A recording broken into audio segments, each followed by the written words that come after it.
like barn. Start. Very, very good. Hello. Tonight, the part of James Ernest will be played by Elkie Summer. I'm kidding. No. Hello, everyone. My name is Kelly Wright. And I'm James Ernest. Tonight I'll be played by Elkie Summer, and we are here all week. Coming to you live from the only focus in the world of podcasting excellence, Seattle, Washington. Yep. Home of the cold basement. How was your week, Kelly? Yep. My week was good, James. Getting over the fatigue of El Covido. It still likes to rear its ugly head, but yet I'm winning. Do you still contain some of the ugly heads of COVID? I do. It's like a hydra. I keep cutting one off, and it just keeps coming back. Two grow back. Cut off none of those heads. The hydra will only get larger. You know, something strange is happening with your video. You need to angle up a little, and also, is there a light shining in the camera, or let's do you have some? Yeah, that's different. Now there's just a streak instead of now it's like the sun is shining down. Right. Let's clean that off. That's impossible. This is Seattle. The sun doesn't shine until June. There we go. That's better. How's that? Do I look at my visage good? Now you look like always. So much better than before. I'm beautiful, damn it. No, my week has been good. Last week, over the weekend, we talked about starting our move, and so we did that. We rented our storage unit, took 4 boxes there. So the move has begun, and it is a long, slow, rolled-out process. 4 little boxes. 4 little boxes have gone in there. But yeah. How about you? How about yourself? I went to OrcaCon this weekend, which is a local Seattle gaming con. I spent Friday, Saturday, and part of Sunday in a hotel basement playing board games with friends, and it was nice. It was lovely. I hope I don't wind up with the Hydra, but, we all take chances in this crazy world. It's true. We do. So it was successful. You had your games tested. I did. Feedback? I brought a lot of games that hadn't seen much of the light of day. I had been playing one game with my family, which means it was balanced for 3 players. But when we played it with 6 and found that it wasn't so good with 6. But I think there's an easy fix, so I get to tinker with that again. But I keep being bombarded with other people's emergency projects. So today, something that I thought was due in a month is actually due at the end of the week. And so I pounded through that instead of whatever I was going to do. I haven't even looked at my to-do list today. I just put out one fire, and now I'm here. Well, your to-do list was your to-don't list. It's it's my tomorrow list is what it is. Well, it's time for our opening segment, Conversation Starter, sponsored this week by Arete, Timeless Watches. Tonight's Conversation Starter comes from ConversationStartersWorld.com. Apparently, there's a whole world of conversation starters waiting for you online. Kelly, what is the weirdest thing you have seen in someone else's home? It's a tough question. I have some really cool, weird friends. The strangest thing I've ever seen, a taxidermied possum just kind of propped up on a couch surrounded by pillows. You walk into the room and it's just, you weren't expecting not in a case or possum. anything, just a solid state taxidermied possum. You can pick it up. It has a wire armature so it can be posed. And so fun yet strange. I love it. A stuffed live animal. The first thing I thought of when I heard this question was a clock that could not be set. Some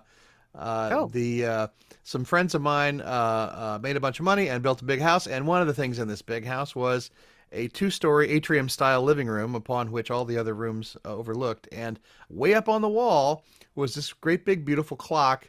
They couldn't reach it with anything, and so the way that they reset this clock every 6 months was to shut off the circuit breaker and then turn it back on when the clock was showing the right time.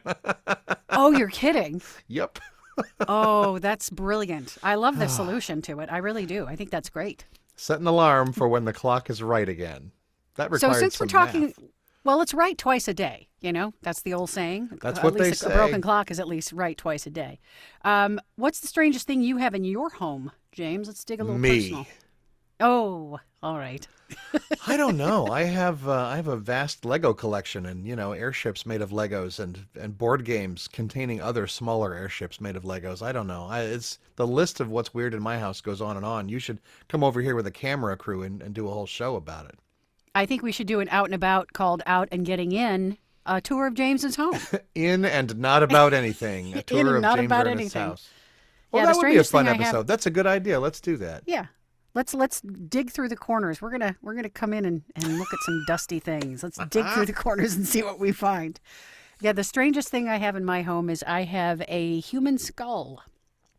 I have an actual human skull. It is Aren't a those Tibetan. illegal? Isn't it illegal to own a human skull? The other is person not. who I know who owns a human skull can't stop telling me how illegal it is to own a human No, skull. it So that's the actually only is reason not. I think that. It is not illegal to own a human skull. There are certain laws to be followed as far as if I were to sell it, Right?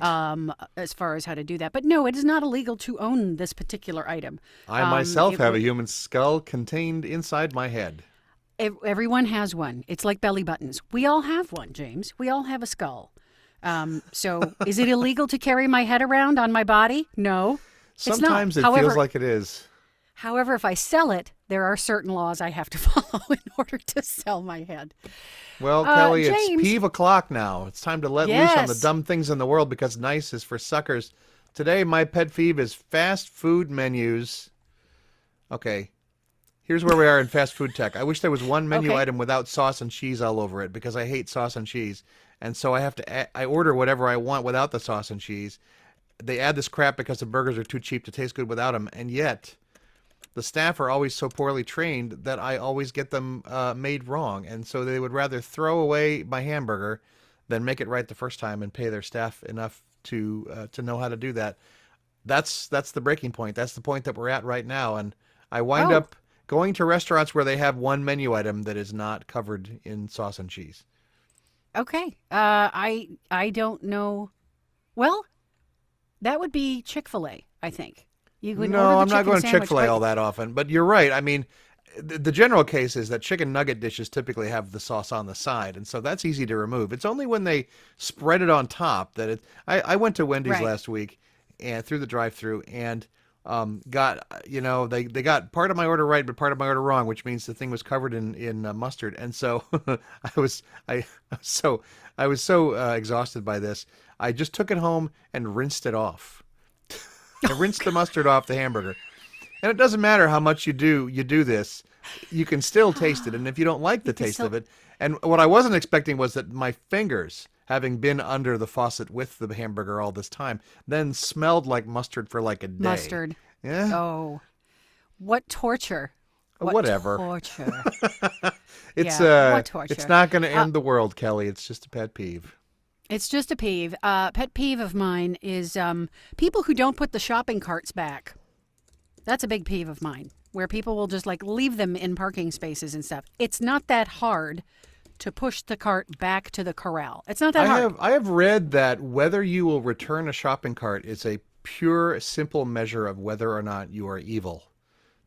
It's a simple thing you can do to make somebody else's life better. It costs you nothing, and yet you do it anyway because you realize that we're all part of a society trying to live together. And if you don't realize that, if you leave the cart out in traffic, you're evil. And I think that should be on every job interview. In fact, I think there's no need to have a job interview. You just tail the guy to the That's the only supermarket question. and see if he returns the cart.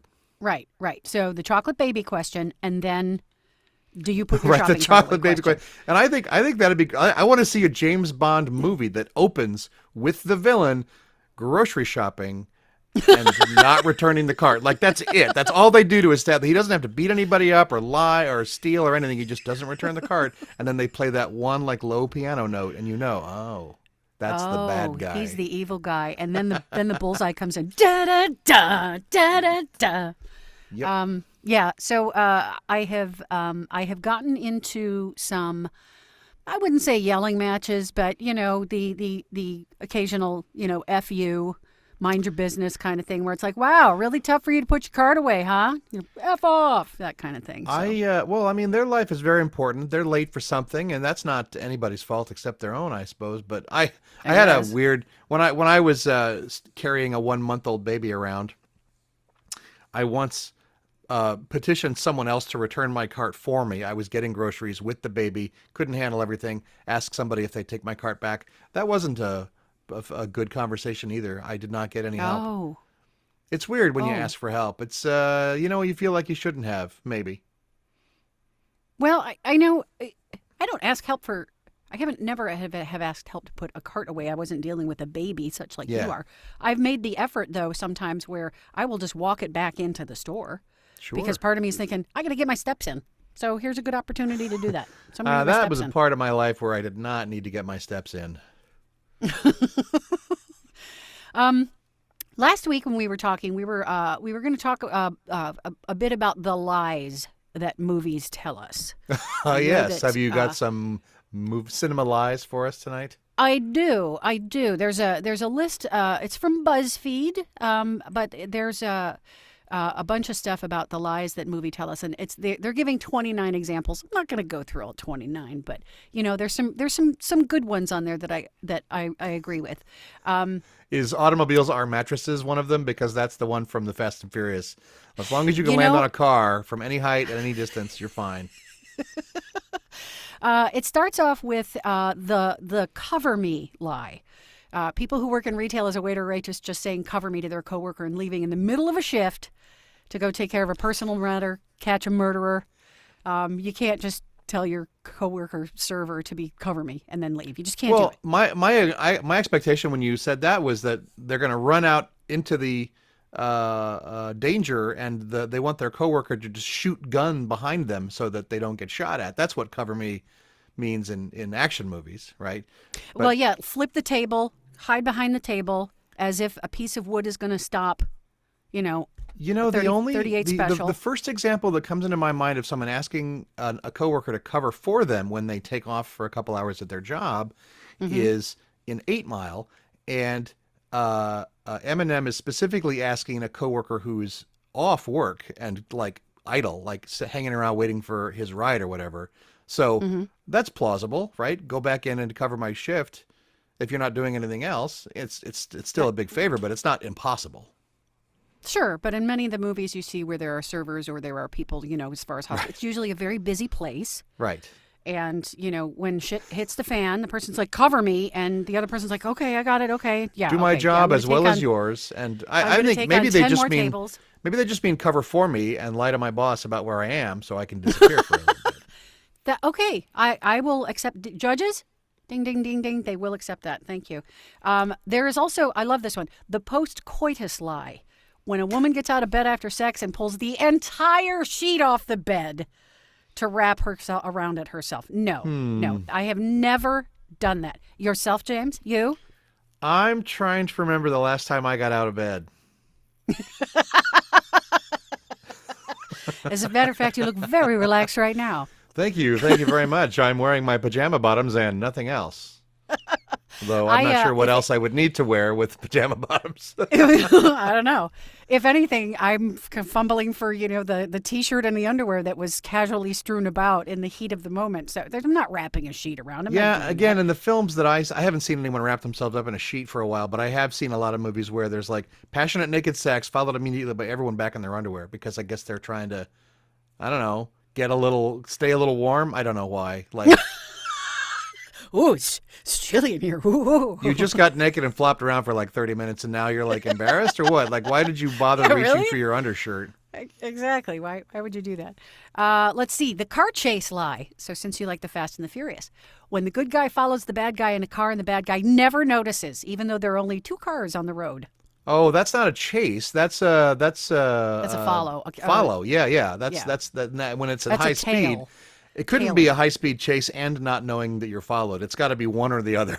You can't be driving really fast down the highway just for fun, and then oh my God, there was a policeman behind me the whole time. I didn't even know that. Following me. Oh, I didn't even see that. So well, I mean, okay. Now I'm gonna play devil's advocate with every one of these Okay. BuzzFeed listings, Sure. Buzzkill listings, Buzzkills. because movies have to tell these kind of visual lies, or else you can't follow the storytelling. Like to recontextualize it in Rounders, all of the bluffs that the players make, or often they're really obvious and anyone would spot them because they're for the camera. And similarly, when you're following someone in a car, if you're trying to tell the story of one car following another one, the only way you could make that work is if they're both in the same shot.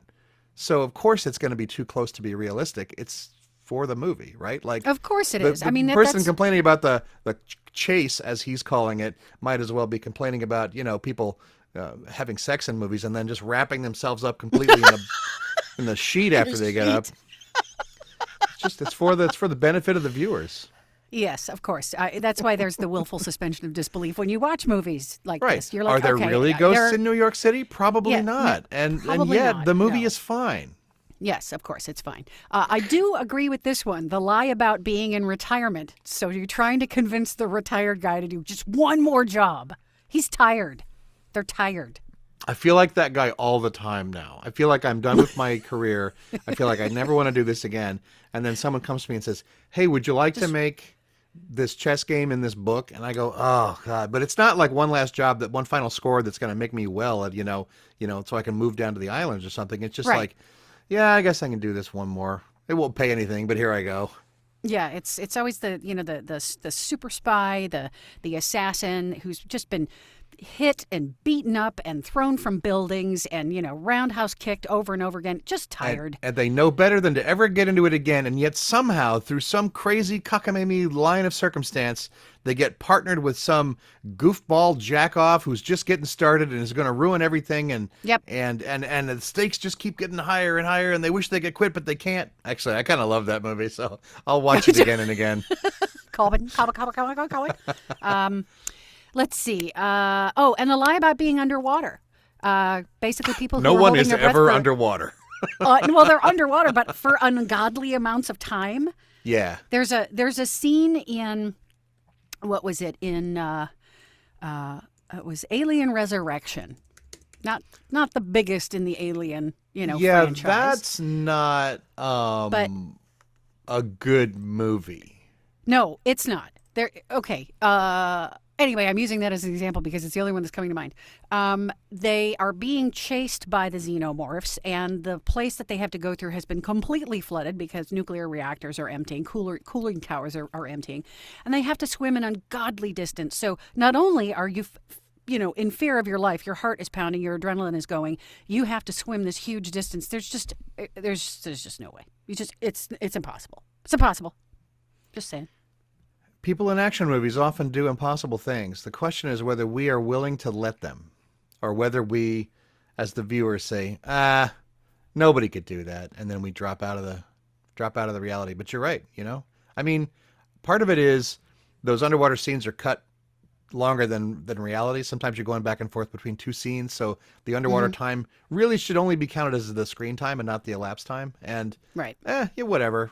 Editing is weird, movies are weird, but you're right. Well, People without training can hold their breath sometimes longer than expected. But I just looked it up, and the longest breath hold. Do you want to know what that is? Yeah. How long someone can hold their breath? I was going to somewhere around 8 minutes. Alex Segura Vedre of Spain, the most recent Guinness World Record holder, held his breath for 24 minutes and 3 seconds No. while floating in a pool in Barcelona. Now, he wasn't swimming away from aliens, but he was definitely like... That is a long time. That is a long time. And there's divers, there's like South Pacific divers who like just walk around on the bottom of the ocean, like picking up fish out of nets and stuff, who can just Yeah. hold their breath for a ridiculous amount of time. Right. With excessive training, absolutely. Why? With lots of training, right? And well, so what? The people in Alien are like Marines or whatever. That's water, right? So they spend half their time underwater. They know what they're doing. Tom Cruise did a lot of underwater stuff on his own that did require him to hold his breath for a long time. And one of the Mission Impossible movies too. That's worth looking up, but not by me and not now. Speaking of long time, Let's take a break from all of this. let's take a break. This episode of Here All Week is brought to you by Confidence Chronometers from Arete. The time is now. Modern, classic, timeless. Excuse me, miss, do you have the time? Yes, I do. Do you? Yes? The time is 5 o'clock. It is always 5 o'clock, and it always will be. Folks, are you sick and tired of wondering what time it is? It's time to decide for yourself. For centuries, clocks have lied to us about the time, yet they are never consistent. Sometimes it's morning, sometimes it's night. They say a man with one watch always knows the time, and a man with two watches is never sure. But I'm sure it's 5 o'clock right now, no matter when you ask, because I wear the Bordelais Classic, a beautiful new chronometer from Arete. Arete creates timeless watches for every style and occasion. Cloak yourself in confidence with Arate. Choose a time that's right for you. Turn back the clock or set yourself ahead. Stand apart from the humdrum day-to-day. The Confidence series of timepieces from Arate give you precision without accuracy, form without function. It's time to stop wondering what time it is. The time is now with Arate. Our modern age is full of confusing choices. What to believe, whom to love, what to eat for lunch. Whatever your answer, you must stand by your decision with pride and consistency. God is love. Suzanne is my girlfriend. It's 10 o'clock in the morning, now and forever. Stop guessing what time it is right now and decide for yourself once and for all. Set your watch to 9 a.m. so you're never late for work. Or choose 4:55 so it's always almost time to leave. Pick any time you like, 4:20 or 7:30 or 8:08 and 55 seconds. Set your watch and leave it there with our patented zero-function chronometer. No battery, no spring, no lights, no jewels, just a couple of hands that you can lock in place and never move again. Whatever time you choose, your Arate is always there for you, showing the world what you believe. Unwavering, definitive, right all the time, just like you. Pick a time and stick with it right all day with Arate. They say a broken clock is right twice a day. You can do better. Be right all day. It's a matter of attitude and pride. Get both with Arate. Believe in yourself, make a statement, choose a time and stick with it. Timeless Watches by Arate, brought to you by Don La Voiture. Arate, the time is now. We also do steaks. My most favorite wristwatch was a mini sundial. Of course. I loved it. That's classic and like, timeless. People would be like, what time is it? And I'd hold it up. I'd be like, They're like, oh my God, does that really work? Yes. Yes. It does what I want it to do. It's doing it right now. Of course it works.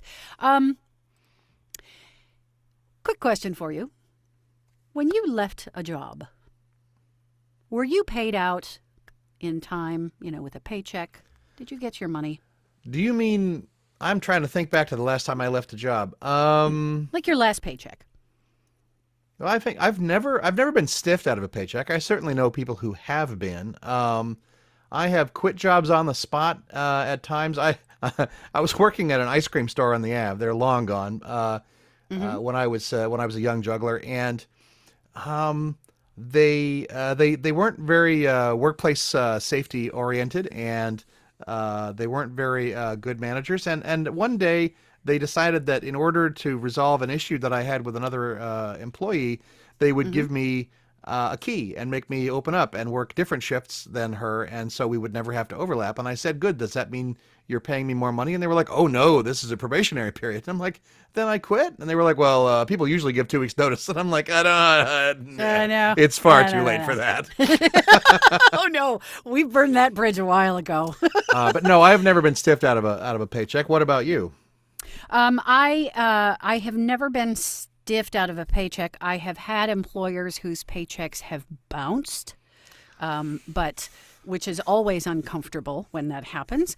But in the end, it was made good. So no, I haven't, and it always either came in the form of a direct deposit or a final paycheck that you go in and pick up. And the reason why I bring this up is because back in March, a guy quit working his job at an auto shop and was paid his last paycheck. Oh, that's right. He got paid in oily pennies. 91,000 pennies covered in oil. Covered in oil, dumped in his drive, or brought in on a wheelbarrow and dumped in his driveway. And just the other day, the U.S. Department of Labor has filed a lawsuit against Peachtree City auto repair shop owner who paid this guy in pennies. $915 in pennies. And this past Wednesday, the U.S. Department of Labor announced a lawsuit against his former employer. According to the complaint, Flatten contacted the Department of Labor in January of 2021 about not getting his final paycheck after resigning. The complaint alleges members of the DOL Wage and Hour Division contacted Walker about the accusation. He informed the department he would not pay Flatten's last paycheck. The complainant then said Walker dumped the pennies on his driveway, and according to the department, the reactions are retaliation. Yeah. So, yeah. So I just found that fascinating. There's a picture of it where this wheelbarrow is absolutely full of pennies, And let's see. And it looks like this guy is owed about $37,000 in back wages and liquidated damages. So there you go. So hopefully That's it a works lot out more for than this guy. 900. Says there's more It is a going on lot here more than than. just a wheelbarrow full of pennies. But I got to tell you, Yeah. I have spent a lot of hours of my life counting pennies. I used to busk for pocket change and Oh roll yeah. that stuff, take it to the bank, and Oh yeah. uh, and now you take it into the Coinstar or whatever. But back in those Back days, then, in the Stone you Age of sat coin rolling, you why I sat and spent rolled your hours quarters in and front stuff. of that TV stacking up pennies. Dirty fingers. Ugh, Dirty fingers. Oh, fingers. yeah. Oh, Well, it's just. slot machine days too. Remember when slot machines actually Oh, used coins, and you'd have oh, the plastic jar full of nickels that smelled like engine oil because that's what they were covered in because they came out of a slot machine. yep. It's like Yep. it's like getting a last paycheck, but from a slot machine in But from a nickels. slot machine. You won the big prize of $915. Ding, ding, ding, ding, ding. I used to tell a story about the penny slot moment where you put whatever $20 into a penny slot machine, and this is back when they would dispense actual pennies or nickels, Yes. and there's $20 sitting in there, and you suddenly think to yourself, what the hell am I going to do with $20 in nickels? So you play it off because I don't want $20 in nickels, and Oh, then yeah. later on in the day you have the dollar slot machine, which is where you put a $100 bill in and play it completely off, and then go, wow, I really wish I had $20 in nickels right now. I would have got myself a cup of coffee. So, in honor of our sponsor, Arete Chronometers, I have trivia for you today. I'm ready. It is time trivia, time zone trivia. You ready? I am Thinking ready. caps on? I am ready, and I know this about time zones. Hawaii Okay. is either 3 or 2 hours behind us, depending on whether we are observing daylight savings time. Correct. Correct. What sparked the creation of time zones in the U.S.? Trains. You are correct. Transcontinental Railroad. Prior to the railroad, the U.S. government followed thousands of local time zones. However, once the railroad was completed, companies were instrumental in lobbying the government to develop 4 time zones so the train could stick to an Yep. accurate I schedule. know 2 things about Old West towns. Everyone used to have their own definition of noon, and the right way to build an Old West town is to build it out of wood, burn it down completely, and build it again out of brick. What country has the most time zones in the world? Oh, is it Russia? No, it's France. No. Yeah, it's not the world's largest company, but they lead the world in number of time zones with a total of 12 How does France have 12 time zones? They don't deserve more than one. because France still holds territories around the globe, from French Oh, so- Polynesia to the islands of Wallis and Futuna. Oh, what empire covers the most time zones is a better question then. All right, sure. All right, all right. Sure. What empire? All right, BuzzFeed. I got you covered. No, this is from corporate travel agents. First in All right, business corporate class travel discount agents. specialists. How many time zones are in China? 1. You got it. That Yeah, is correct. China is just like, screw you guys, you're all at the same time. I don't care if the sun comes up at midnight. Exactly. 1949, under Mao Zedong, the Chinese government switched from 5 time zones to just only 1, Beijing Wow. Standard Time. God, that's awful. Yeah. I mean, That is not unexpected, but awful. let's see. There's an island in the Baltic Sea. It's a teeny tiny island of Marquette. And how many time zones do you think it follows? This teeny tiny island. I don't know. Let's go with 5. That sounds like a good number. 2. Oh, There's 2 well. time zones. It's controlled by both Sweden and Finland. Okay. Swedish half of the island follows local Swedish, and the Finnish half follows local Finnish time. When you travel, jet lag, which way is it worse when you travel? Take off your suit, your shoes, and your socks, and walk around on the carpet and make fists Making with your fists toes. with your toes. But trust me, I've been doing this for 9 years. Which way is worse? Which way is worse? I don't know. I mean, God, I'm just thinking about the before time. It's such a weird, like, was that a dream? Did it ever happen? Because now I feel like I have jet lag all the time. But, I mean, I think I like, so the most recent trips I've taken have been to Hawaii, outside of this time zone. Mm-hmm. I've gone to Las Vegas, which is in our time zone, and to Hawaii, Correct. and that's it in the last, like, 2.5 years. Mm-hmm. And, I think I like going west because I'm a pretty late riser, and so when I go there, I just am on regular time with everyone else. I get up and fall asleep with the sun. But if I went too far east, it would be way out of whack. You are correct on your answer. Jet lag is worse if you head east instead of west.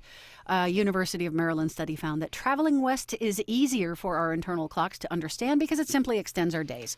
While It traveling always felt like going downhill. does the exact opposite. So, James, 10 out of 10 marks on this one. You did great. Good job.